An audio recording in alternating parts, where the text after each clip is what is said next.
To his supporters, he's a hero, and they're happy to celebrate him. They come in droves every day to the town of Umuahia to visit the house of Nnamdi Kanu, the leader of a pro-Biafra organization. Our mission is a very simple one: to restore Biafra, or we die restoring Biafra. That is why the zoo must fall. The zoo is Kanu's word for Nigeria. He spent years in London, where he used a radio station to call for the division of Nigeria. When he finally returned to his homeland, he was arrested.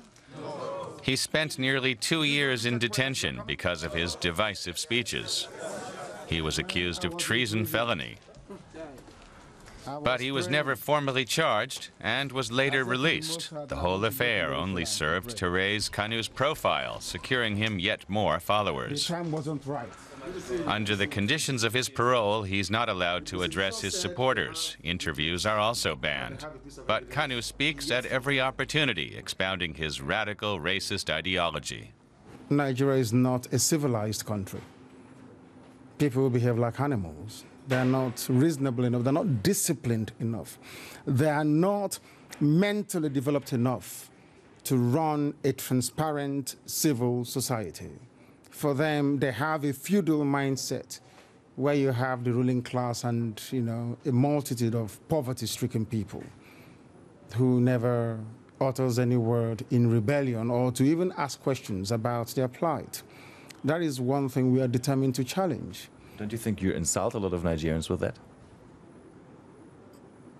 I'm being very kind, to be honest. I could have used far more harsher words to describe them. Just a few kilometers from Kanu's house, a museum tells of a dark chapter in the history of this region. The Biafra War, which began 50 years ago, was an unequal battle right from the start. Those fighting for independence, mainly from the Igbo people, had self-made weapons and tanks. They faced the entire rest of the country with far more sophisticated weaponry and powerful international backing. Biafra maintained its resistance for 2 years. Over 2 million people died during that time. Many of them simply starved to death.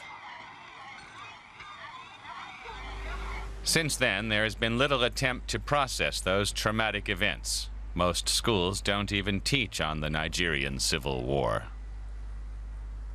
Since the end of the war, many Igbos have felt neglected and excluded by the Nigerian state. They've been asking for reforms in order to have a stronger voice in government, but hardly anything has changed. This is why a lot of youth in particular are increasingly listening to radical voices. But there's also moderate voices warning of an escalation. Oyibo Chukwu is an attorney. He's calling for serious political dialogue on reforms to ensure radical voices like that of Nnamdi Kanu lose their appeal. I was a little boy during the Nigerian Civil War, and I tested and experienced part of the war. The violence, the hunger, the deprivation. Those of our age and those before us tend to employ moderation when discussing the Igbo question, which is the Nigerian question in this country. But those after us, who were mostly born after the Nigerian Civil War, do not rationalize. Enugu, the former capital of Biafra, is now home to thousands of other Nigerians from the north of the country. Alhaji Umar Sadiq has lived here for 35 years. He's an ethnic Hausa, but his children were born here, and they feel more at home here than in the north. He's hoping his family will be able to continue living here in peace. I'm so worried about their language they are using. So I'm calling both the two brothers, the Hausas and the Igbos. Let us come together. Let them forget the past. Let us form a new generation for where our children to be staying and enjoying ourselves. Crisis will not give us anything. Nnamdi Kanu remains undaunted. He's demanding a referendum on independence for Biafra. Kanu says if there is no referendum by November, he and his supporters will boycott all future elections in the region.